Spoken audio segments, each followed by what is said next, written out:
Halo semua, aku Tia Jaspin Halim dari kelas 11D absen 29. Di video kali ini aku akan membahas alur impuls gerak refleks. Selamat menonton.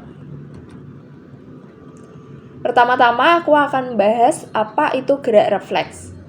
Berlainan dengan gerak sadar, gerak refleks terjadi tanpa kita sadari dan sangat cepat. Gerak refleks biasanya terjadi saat kita kaget dan refleks merespon. Pada gerak refleks, impuls akan dikirimkan ke sumsum tulang belakang untuk direspon dengan kecepatan yang bahkan mungkin kurang dari sedetik. Di video kali ini, kita akan fokus ke alur perjalanan impuls gerak refleks dari kejadian seseorang tiba-tiba menutup telinga setelah mendengar suara halilintar yang keras. Jalan impuls refleks. Jalan impuls refleks dimulai dari impuls. Dalam kasus ini, seseorang menutup telinganya karena mendengar halilintar yang keras. Maka yang menjadi impuls di sini adalah suara dari halilintar tersebut. Awalnya impuls dari halilintar akan masuk ke telinga dan telinga ini akan menjadi reseptor atau indera penerima impuls tersebut. Reseptor impuls tidak cuma telinga, tergantung dengan jenis impulsnya. Jadi misalnya sebagai contoh, kamu sedang masak mie, tapi tanpa sengaja kamu menyentuh panci panasnya. Sontakan kita pasti menarik tangan kita. Nah, maka impuls di sini adalah rasa panas tersebut dan reseptornya adalah kulit. Jadi reseptor tergantung pada jenis impuls yang kita terima. Nah, setelah impuls diterima oleh indera atau reseptor, impuls akan diteruskan ke saraf neuron sensorik yang menghantarkan impuls dari indera ke pusat saraf, yaitu otak dan sumsum tulang belakang. Ingat, karena ini impuls gerak refleks, jadi pusat sarafnya adalah sumsum tulang belakang atau medula spinalis. Jadi dari saraf sensorik, impuls akan dikirimkan menuju sumsum tulang belakang. Sumsum tulang belakang ini terhubung dengan saraf konektor yang akan menghubungkan saraf sensorik dan saraf motorik.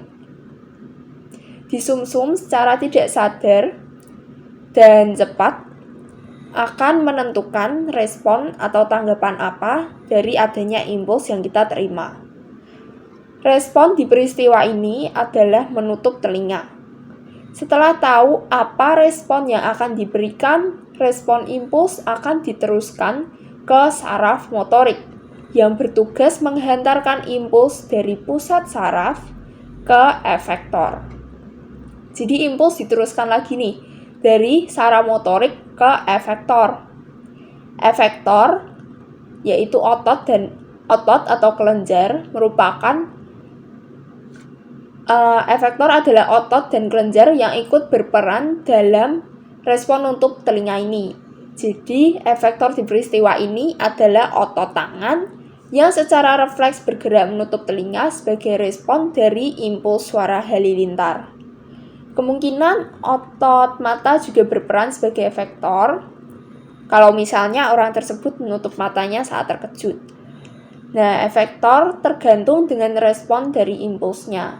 Misalnya kalau kamu merespon menengok ke belakang karena dipanggil teman, efektornya adalah otot lehermu karena kamu menoleh ke arah temanmu. Lalu penghantaran impuls. Dalam perjalanan impuls tadi, impuls dibawa oleh neuron-neuron. Nah, di slide ini aku akan menjelaskan secara singkat penghantaran impuls di neuron. Aku menjelaskan singkat saja karena ini sekedar tambahan sedikit.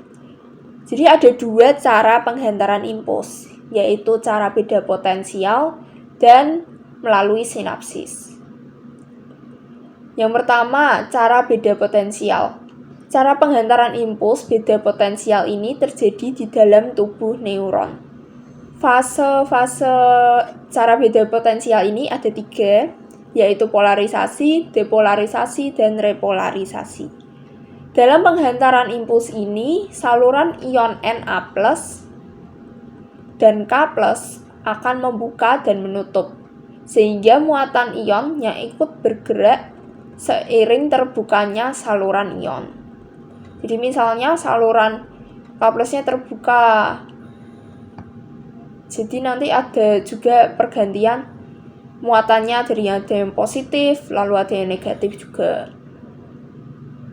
Lalu untuk yang penghantaran impuls melalui sinapsis atau antar neuron ini melibatkan cairan bernama neurotransmitter. Cairan neurotransmitter ini tuh terletak di dalam gelembung sinapsis. Jadi gelembung sinapsis mengandung cairan neurotransmitter. Jenis neurotransmitter yang paling umum itu adalah asetilkolin.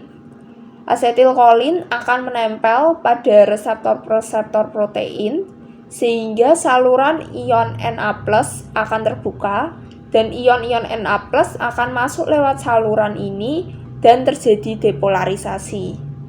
Jika ion Na+ yang masuk sudah berlebihan, asetilkolin akan dilepas dan dipecah dengan bantuan enzim asetilkolineterase. Di slide berikut ini, untuk sekedar tambahan, adalah gambar saraf neuron sensorik, konektor, dan motorik. Ada 3 jenis neuron, yaitu sensorik, konektor, dan motorik. Jadi impuls akan dibawa dari yang pertama melalui sensorik dulu, lalu motorik, lalu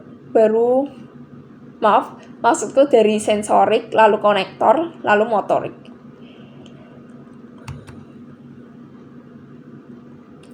Sampai di sini dulu penjelasanku. Terima kasih bagi yang sudah menonton video ini sampai habis. Semoga bermanfaat. Bye-bye.